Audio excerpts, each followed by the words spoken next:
तो ये तो स्वप्न है। आप जो दिन में बनाओगे दिमाग, ऐसा ना हो कि जाए रास्ते में कहीं एक्सीडेंट हो जाए कोई, कि सोच आपकी जो सोच बनाते जाओगे, जो स्मृति आप स्वयं तैयार करते जाओगे। मैंने तो सारी स्मृतियां हटा दी, खत्म कर दी।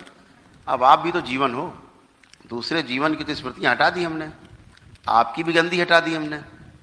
इसीलिए आप आंख बंद करके देखोगे एक भी निगेटिव थॉट्स आपको नहीं आएगा। अभी हमने आपको क्लीन किया है। नहीं आते, नहीं उन्हें भी नहीं आएंगे, उन्हें भी नहीं आ रहा इस समय। लेकिन अब आप कोई निगेटिव थॉट्स लेके सोचने बैठ जाओ, ऐसा ना हो, ऐसा हो जाए, ऐसा ना हो, ऐसा हो जाए, तो बनने लगे आपके थॉट्स। फिर आपने इकट्ठा कर लिया कूड़े का ढेर। आप समझ रहे हैं? फिर वो स्मृति क्या करेगी? स्वप्न दिखाएगी, ऐसा हो गया, एक्सीडेंट हो गया, वो मर गए, वो कूद गए, वो भाग गए। तो ऐसे करके आप धीरे धीरे निगेटिविटी इकट्ठा करते हो। तो भजन करिए, अच्छा अच्छा साहित्य पढ़िए, अच्छी बातें करिए, अच्छा अच्छा सोचिए। भाई सोचना ही तो है, तो खराब क्यों सोचा जाए, अच्छा सोचा जाए।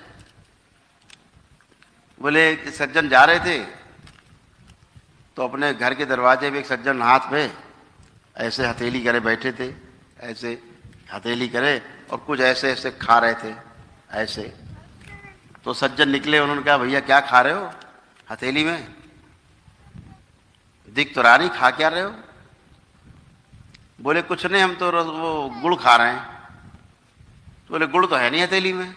बोले झूठ मूठ का खा रहे हैं गुड़। तो उन्होंने कहा भैया अगर झूठ मूठ का ही खा रहे हो, गुड़ खा रहे हो, तो रसगुल्ला खाओ।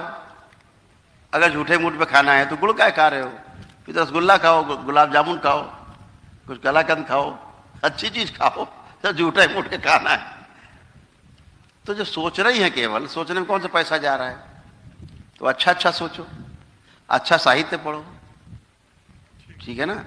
तो अच्छा साहित्य हम तभी पढ़ पाएंगे जो हमारे संस्कार अच्छे होंगे, पीछे से हमको मिले हैं, स्वयं को जो संस्कार मिले हैं हमारे जीवन को माता पिता से, तो आपकी सोच अच्छी हो जाए।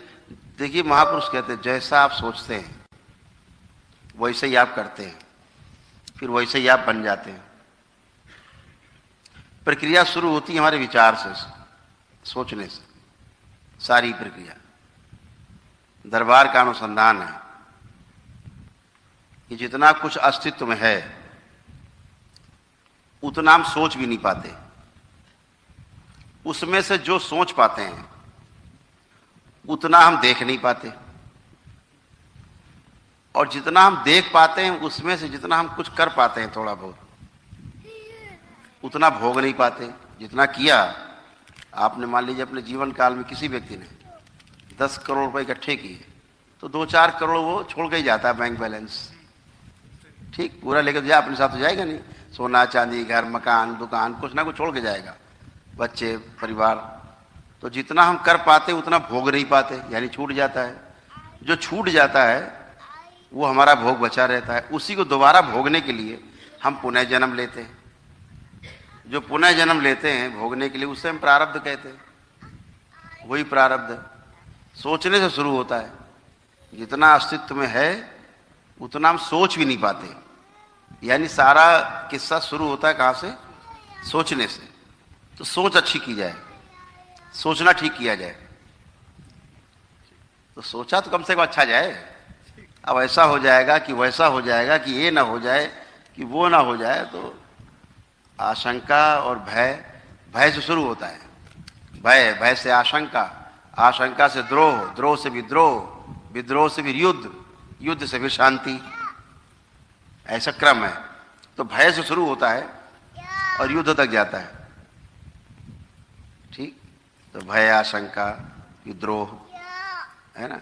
द्रोह का मतलब यही होता है, सोचना एक दूसरे के प्रति, है ना? ऐसे तो अच्छी अच्छी जो आप सोचेंगे वही आपकी स्मृति बन जाएगी, फिर वही आपके जीने का आधार बनेगी स्मृति। ऐसे कर, बाकी कुछ नहीं। एकदम नीट एंड क्लीन हो तुम लोग, एकदम खूब अच्छे से जीवन जिए, समझदारी से जीवन जिए आप लोग, ठीक है?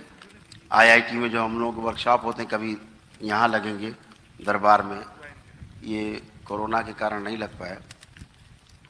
नहीं, आप सब लोगों के परिवारों का एक शिविर होता है। सब लोग यहाँ से अच्छे होने के बाद आपका जो जीवन, स्वयं का जीवन बचता है शरीर के साथ, उसको प्रशिक्षण की आवश्यकता है। उसको एक प्रशिक्षण मिले, उसके लिए एक वर्कशॉप है एक प्रॉपर। तो वो वर्कशॉप 7 डेज होती है। उसमें पति पत्नी बच्चे सब बैठते हैं, परिवार की होती है। उसमें पता लगता है कि हम हैं क्या और क्यों हैं और कैसे जीना है।